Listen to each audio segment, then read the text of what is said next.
सतगुरु रूपी प्यारी साध संगत जी, प्यार और सत्कार से कहना धन निरंकार जी। सतगुरु माता जी का शुक्राना करते हैं हर पल। अपना बना के तूने एहसान कर दिया है, ये तेरा शुक्रिया है। क्या थी मैं क्या बनी हूँ, ये बात मैं न भूलूँ। तू चाहे जो बना दे, मैं अपनी औकात न भूलूँ। सतगुरु माता जी, आप जी ने हम पर बहुत बड़ा एहसान किया है, हमें ये अनमोल ब्रह्म ज्ञान रूपी खजाना दिया है। हम आप जी का एहसान कभी भी नहीं भुला सकते हैं। मैं अपनी औकात ना भूलूं और आप जी की दी हुई ये सौगात ना भूलूं।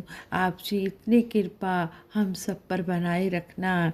सतगुरु माता जी का शुक्राना करते हुए सतगुरु माता जी के आशीर्वाद से दासी ये विचार रखने जा रही है। इन विचारों का टॉपिक है अभिमानी नहीं, सहनशील बने, नम्र बने। कहते हैं नम्रता और सहनशीलता मानव का बहुत बड़ा गुण है। सतगुरु बाबा हरदेव सिंह जी महाराज की विनम्रता और सहनशीलता की मूर्ति थे। उनका हृदय बहुत कोमल और वाणी हर किसी के मन को आकर्षित करने वाली थी, लुभाने वाली थी। वे जो बोलते थे वह सबको बहुत अच्छा लगता था और उस बात का हर किसी पर बहुत गहरा प्रभाव भी पड़ता था, क्योंकि वो जो भी बोलते थे वह उनके कर्म में होता था। सतगुरु बाबा हरदेव सिंह जी महाराज फरमाते थे, यह बंटा हुआ बिखरा हुआ संसार जहाँ पर अनेकता अभिशाप बनकर रह गई है, जहाँ पर कोई एक दूसरे को अच्छा नहीं लगता, जहाँ पर असहनशीलता इतनी बढ़ चुकी है, सहन करने का लेवल इतना गिरता चला जा रहा है, इतना डाउन होता चला जा रहा है कि जरा सी जुबान से निकली बात भी बर्दाश्त नहीं होती है। जरा सी एक मिनट की देरी बर्दाश्त नहीं होती है। किसी की लैंग्वेज, किसी की जाति बर्दाश्त नहीं होती है, किसी का मज़हब बर्दाश्त नहीं होता है, किसी के चिन्ह बर्दाश्त नहीं होते हैं।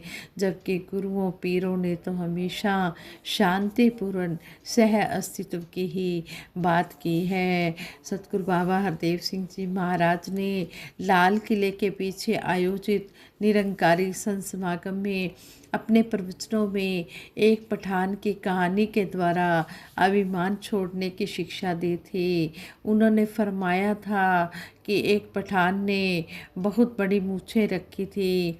बड़ी मूछ रखना वह पठान अपनी शान समझता था। इतना ही नहीं, यदि किसी और की बड़ी मूछ देखता तो उसे नीची करवा देता था। एक बार एक व्यक्ति ने उससे बड़ी मूछ रख ली और एक दिन वह उस पठान के सामने आ गया। पठान उसकी बड़ी बड़ी मूछें देखकर गुस्से में आकर बोला, तू अपनी मूछ नीची कर ले। उस व्यक्ति ने जवाब दिया, क्यों भाई, मेरी मूछ मेरे पास है, छोटी है या बड़ी, इससे आपको क्या लेना है। पठान बोला, मेरे सामने किसी की मूछ ऊंची नहीं रहती, नीची कर ले, नहीं तो तलवार से तेरा गला काट दूंगा। यह व्यक्ति बोला, कुछ भी हो जाए, मैं मूछें नीची नहीं कर सकता। इस पर पठान गुस्से में आकर बोला, ठीक है, फिर तेरे और मेरे बीच लड़ाई होगी, जो जीत जाएगा वही अपनी मूछें ऊंची रखेगा। व्यक्ति बोला, ठीक है, निकालो तलवार, मैं भागूंगा नहीं। पठान बोला, अच्छा तू रुक, मैं अभी आता हूँ। इतना कहकर पठान ने अपने घर की तरफ देखा जहाँ उसकी पत्नी और उसके बच्चे मौजूद थे। उसने सोचा कि अगर यह व्यक्ति मुझसे ज़्यादा ताकतवर हुआ और मुकाबले में मुझसे जीत गया तो मेरी तो कोई इज्जत ही नहीं रहेगी। मैं समाज में क्या मुंह दिखाऊंगा। इससे मुझे अपनी मूछ हमेशा नीची ही रखनी होगी। आज तक मेरे परिवार वालों ने मेरी शान, मेरी ऊंची मूछें देखी हैं। मैं इनके सामने नीची मूछ नहीं रख सकता। मैं अपने परिवार वालों को ही ख़त्म कर देता हूँ। जब ये लोग नहीं होंगे तो मुझे कोई परेशानी नहीं होगी, मेरी शान बनी रहेगी। उस व्यक्ति ने जब यह देखा तो उसने पठान के सामने हाथ जोड़कर कहा, भाई मैं खून खराबा नहीं चाहता, आपको अपनी मूछें ऊंची रखनी है तो ठीक है, मुझे मंजूर है। आज से मैं अपनी मूछें नीची रखूँगा। इतना कहकर उसने अपनी मूछें नीची कर ली। यह देखकर पठान शर्मिंदा हुआ और उसने सोचा कि अहंकार से सिर्फ और सिर्फ अपना ही नुकसान होता है। अभिमान चाहे छोटा हो या बड़ा, उससे नुकसान ही होता है। चाहे वह धन का हो, तन का हो या फिर बुद्धि और विवेक का हो। अभिमान हमेशा घातक है, सहनशीलता हमेशा कल्याणकारी होती है। ऐसे ही दासी संत दादू जी की सहनशीलता पर भी बात रखने जा रही है। कहते हैं संत दादू अपनी सादगी और सहनशीलता के लिए सब जगह प्रसिद्ध थे। एक बार एक थानेदार घोड़े पर सवार होकर उनके दर्शन को चल पड़ा। संत दादू फटे पुराने कपड़े पहने एक पेड़ की छाया में झाड़ियाँ काट रहे थे। अहंकारी थानेदार के दिमाग में यह बात नहीं आई कि ऐसा साधारण आदमी संत दादू हो सकता है। उसने घोड़े पर बैठे बैठे कड़कदार आवाज़ में पूछा, क्या तू जानता है कि संत दादू कहाँ रहते हैं? वह शांत भाव से अपना झाड़ियाँ काटने वाला काम करते रहे, कुछ नहीं बोले। थानेदार ने दोबारा फिर पूछा कि मैं पूछ रहा हूँ संत दादू कहाँ मिलेंगे? इस बार भी संत ने कोई भी प्रतिक्रिया नहीं दिखाई। वह अपना सेवा का भाव करते रहे। सेवा भाव में वह जो झाड़ियाँ काटने वाला काम कर रहे थे वह करते रहे। थानेदार को लगा कि वह जानबूझकर उसकी बात अनसुनी कर रहा है। इसे अपना अपमान समझकर वह उन्हें धमकियां देने लगा। जब इस पर भी संत दादू कुछ नहीं बोले तो तंग आकर गालियां निकालता हुआ थानेदार आगे बढ़ गया। आगे जाकर थानेदार ने एक आदमी से पूछा, क्या तुम जानते हो कि संत दादू कहाँ रहते हैं? उस आदमी ने उसे वापस पीछे चलने को कहा और उसे संत दादू के पास ले आया। थानेदार यह जानकर हैरान रह गया कि संत दादू वही हैं जिन्हें उसने कुछ देर पहले गालियाँ दी थी, अपशब्द बोले थे। वह पछताते हुए बोला, महात्मा जी मुझे माफ़ कर दीजिए, मैं तो आपको अपना गुरु बनाने आया था, पर देखिए मैंने क्या किया। संत दादू बोले, कोई मिट्टी का घड़ा भी खरीदता है तो उसे भी ठोक बजा कर देखता है। तुम तो गुरु को पाना चाहते थे। किसी को गुरु बनाने से पहले उसे अच्छी तरह परख लेना चाहिए कि वह कच्चा है या पक्का है। तुमने भी वही किया है, इसमें गलत क्या किया है? थानेदार बहुत ही लज्जित हो गया और उसने कसम खाई कि भविष्य में वह किसी के साथ भी दुर्व्यवहार नहीं करेगा। संपूर्ण हरदेव वाणी में सतगुरु बाबा हरदेव सिंह जी महाराज हमें समझाते हैं, अच्छे अच्छे इंसानों से ये दुनिया भर जाएगी।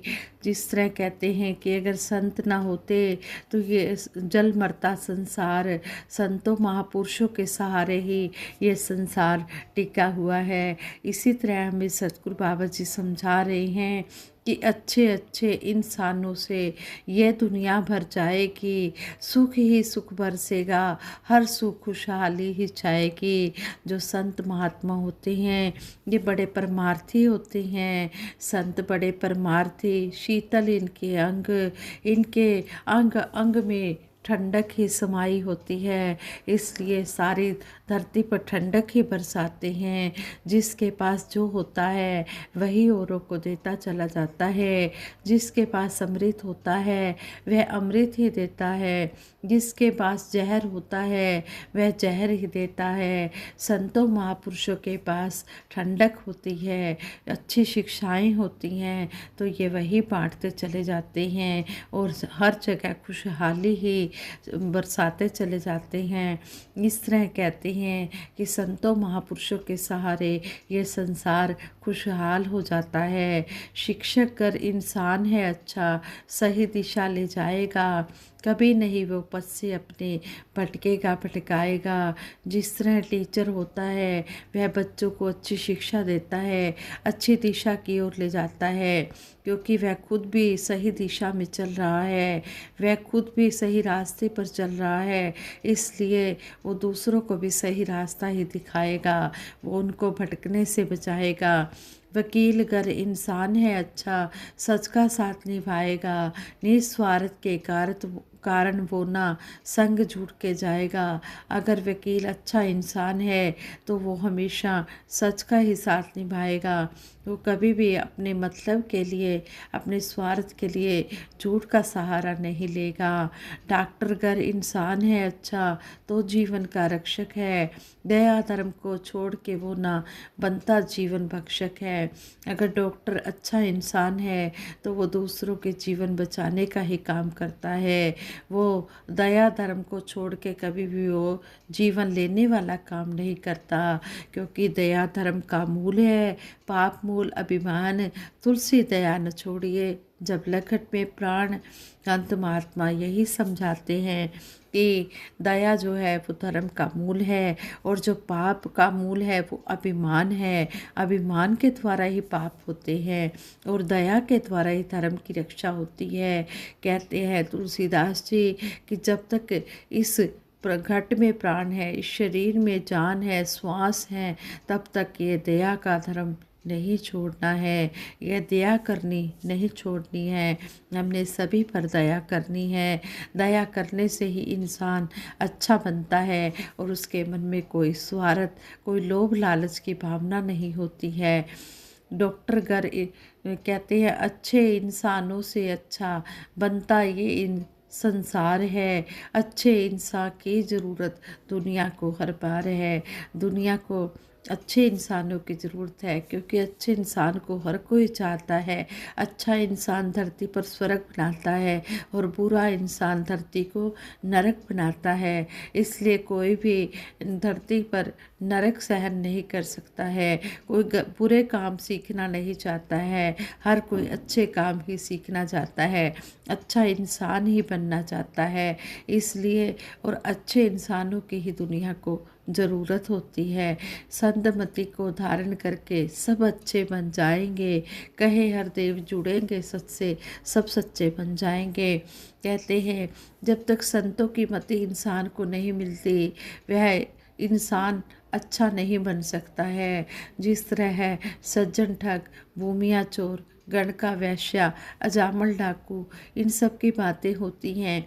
ये ब्रह्म ज्ञान लेने से पहले चाहे जो भी करते थे काम, चाहे डाकू का काम करते थे, चोरों का काम करते थे, चाहे जो भी करते थे, लेकिन ये ब्रह्म ज्ञान लेने के बाद इनकी सोच सतगुरु ने बदल दी। इन्होंने अपने भाव बदल लिए, शरीर वही रहे लेकिन भाव बदल लिए, अपनी दिशा बदल ली, तो दशा भी बदल गई और अच्छे इंसान बन गए। फिर इनके नामों के आगे सज्जन लग गया, संत जन लग गया, महापुरुष लग गया। लेकिन वो कब नाम जुड़ा? जब सतगुरु की शरण में आए, इस ब्रह्म ज्ञान को पाया। ये नहीं है कि कोई जैसा है वो वैसा ही रहता है, नहीं, गुरु की नज़र में सभी हैं बराबर। गुरु ने किया ना किसी का निरादर। जो भी सतगुरु की शरण में आ जाता है, चाहे वो पापी कपटी मूर्ख कोई भी इंसान है, उसको ये सज्जन बना देता है। पापी कपटी मूर्ख ताई रब दे नाल मिलांदा है, रहन बहन ते खाण पीण दियां जाचां बेआ सिखांदा है। जब सतगुरु की शरण में इंसान आ जाता है, चाहे वो जैसा भी हो, सतगुरु से उठना बैठना खाना पीना सब कुछ सिखा देता है कि किस तरह इस संसार में विचरण करना है, संतों महापुरुषों के साथ प्यार से रहना है। जब ब्रह्म ज्ञान जीवन में बस जाता है, फिर सबसे पहले संतों के मन में यही आता है कि मैं जब भी खाना खाने लगूं, पहले मैं सामने वाले को भोग लगाऊं। जब भी मैं कुछ पीने लगूं, पहले सामने वाले को भोग लगाऊं। जब भी मैं बैठने लगूं, पहले सामने वाले को बैठने के लिए जगह दे दूं। इस तरह की सोच सतगुरु ने ही बदले और सही मायनों में इंसान बनाया। कहते हैं कि जब तक संतों की मति जीवन में हम धारण नहीं करते, हम अच्छे इंसान नहीं बन सकते हैं। सतगुरु बाबा हरदेव सिंह जी महाराज ने कहा है, जब इस अनमोल ब्रह्म ज्ञान से जुड़ जाएंगे, इस सच्चाई से जुड़ जाएंगे, तभी सभी सच्चे बन जाएंगे।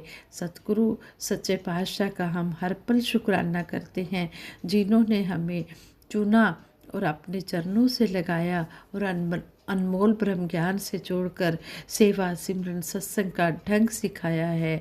सच्चे पातशाह मुबारक है उन सभी को जिन्होंने ब्रह्म ज्ञान लिया है, और जिन्होंने अभी तक ब्रह्म ज्ञान नहीं लिया, आप जी समर्थ हो, कटकटवासी हो, अंतर्यामी हो, उनके भी दिलों में ये भाव भर दो, वो भी इसी तरह है ब्रह्म ज्ञान से जुड़ें और सभी का लोक सुखी परलोक सुहेला होता चला जाए। तेरी रहमतों में अपनी औकात को ना भूले, दिन के उजाले पाकर हम रात को ना भूलें। सच्चे पातशाह, हम ब्रह्म ज्ञान लेने से पहले क्या थे और ब्रह्म ज्ञान लेने के बाद हमें आप जी ने ये महापुरुष का नाम दे दिया है, इतना बड़ा उपनाम मिल गया है, हम इस नाम की कदर कर पाएँ और आप जी की शिक्षाओं पर चलते हुए अपना जीवन गुजारते चले जाएं। दासी इन्हीं शब्दों से आप जी के चरणों में विश्राम लेती है, यही अरदास करती है, सभी ने मिलकर सिमरन में साथ देना है। तू ही निरंकार मैं तेरी शरण हाँ, मैनू बख्श लो। तू ही निरंकार मैं तेरी शरण हाँ, मैनू बख्श लो। तू ही निरंकार मैं तेरी शरण हाँ, मैनू बख्श लो। तू ही निरंकार मैं तेरी शरण हाँ, मैनू बख्श लो। बोलिए सतगुरु माता सुदीक्षा सविंदर हरदेव जी महाराज की जय। निरंकारी राज माता गुरु बचन अवतार की जय। आज संगत जी प्रेम से कहना धन निरंकार जी।